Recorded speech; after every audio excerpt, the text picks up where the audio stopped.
All right, check it out. So this here, I'm doing it at night because it's a little more fun at night. This is a charcoal maker. It's hard to see, but there's two 55-gallon drums welded end to end inside of an oil drum. You can kind of see the silhouette of the oil drum, but it goes from there to there. It's a 275-gallon oil drum, and it has a chimney right there. I know, hard to see, I'm sorry. So the goal of this is to create charcoal, and you do that by cooking wood in basically a chamber that has no air in it, or cannot get air into it. We got some holes in the bottom of those 55-gallon drums in there to try to blow the smoke down in, but my end caps are leaking, so they're all blowing out. It's not going down into the fire to reheat, so I'm losing a lot of energy through the leaks on these end caps. But you can see,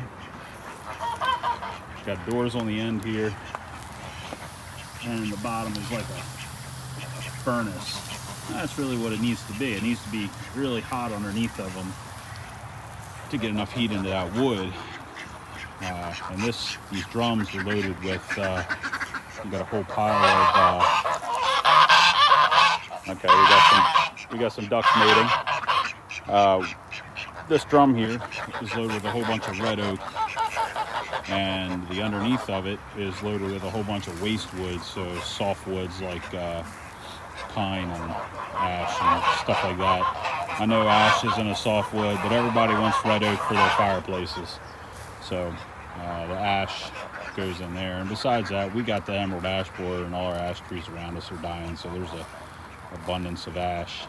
So ash goes in the bottom, and pine and all that mess, and red oak goes up top. Now, all this smoke here, I said it's wasted energy.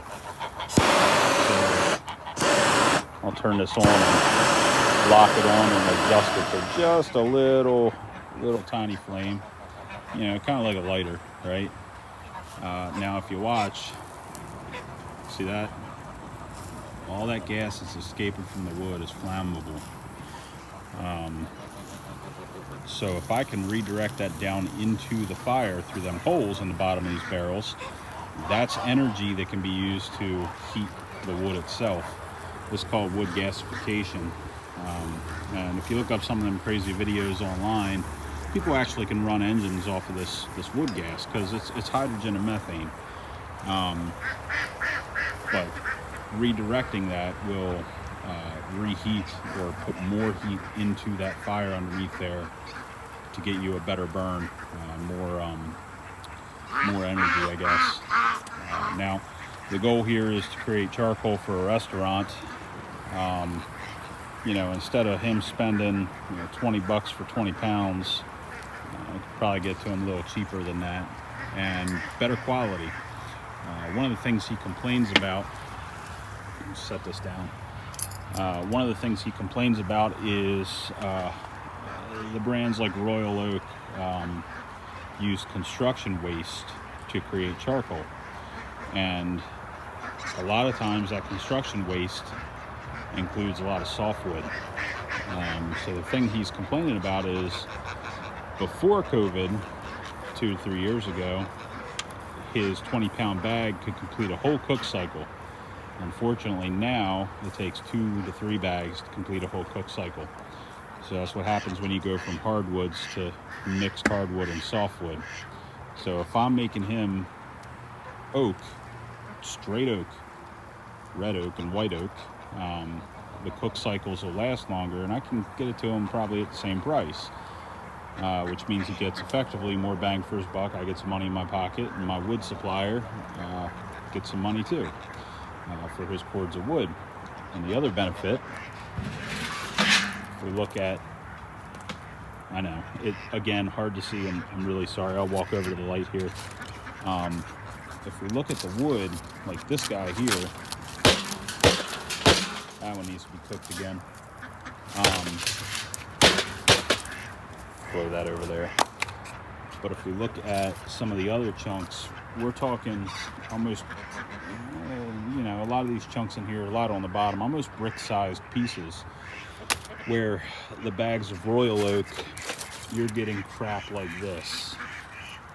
All the entire bag is like this, just real thin, crappy little pieces. And he says, and I've seen it too, a lot of the wood comes through, it has saw marks on it, the charcoal does, which means they're not using, like this whole piece right here, right? That's a whole piece of cordwood. They're not using real wood like this. They're using waste to make charcoal. And for the homeowner, that's fine. But the problem is, small crappy pieces don't complete a whole burn cycle. They don't burn as long and as good as real wood. A couple of you, I'm sure, have taken apart or demolished a wall or something, taken some of that wood out of the wall and found that it's kind of crappy. It's dry rot, it's old, it's brittle, and you're making charcoal out of that. What do you think the outcome is going to be? Pretty much the same thing, just garbage. And here I got this in a garbage can. Not trying to imply anything here like my wood's garbage, but the metal cans to snuff out any embers. You can see the end of that has some ash on it, and that's because, well, some of it's still on fire when it comes out. But you can see this just kind of like falling apart. See that? And that kind of wood will last a long time compared to waste wood and soft wood. So if I was to reverse this and put the oak in the bottom and the ash in the top, I could do the same thing and make it a lot faster. And the fire would burn, I'd probably be able to fill that fire one time and get all the charcoal out that I need. But the problem is, it doesn't have the same amount of energy as the red oak does in it. So you end up with a shorter burning fire, and actually where it matters, actually cooking food and stuff like that, the fire burns for a lot less time when you use a softwood like that over there than a hardwood. So that's why people pay for good hardwood lump charcoal. And they usually pay a pretty penny for it. So if I can convert this to charcoal in a reasonable amount of time, I don't have to maintain it. I just need to come out I think this fire, I started it this morning and I loaded it one more time. So if I could come out twice a day, go for 12 hours, and I use that a blowtorch here to see whether or not this is still producing methane and all that good stuff. Still producing, then I know it's not done. If it isn't producing, then it's clearly done. So at that point, I unload it into the garbage can, and we move on. You can see it's actually maintaining a flame now, so that's pretty good. I open the baffles on my end to make it hotter, and she's really going now. I don't really have to worry about like feedback and this thing exploding, because like I said, nothing should be able to get into it. It should just off gas. So yeah, we'll see. So I guess you learn something about charcoal, and the thing you never really thought about, I guess, and understand how it's made and understand how I make it. So trying to come up with better, more efficient ways to do this. I've seen some designs online. They require a bit of welding, which ain't a big deal. It's just time to do that.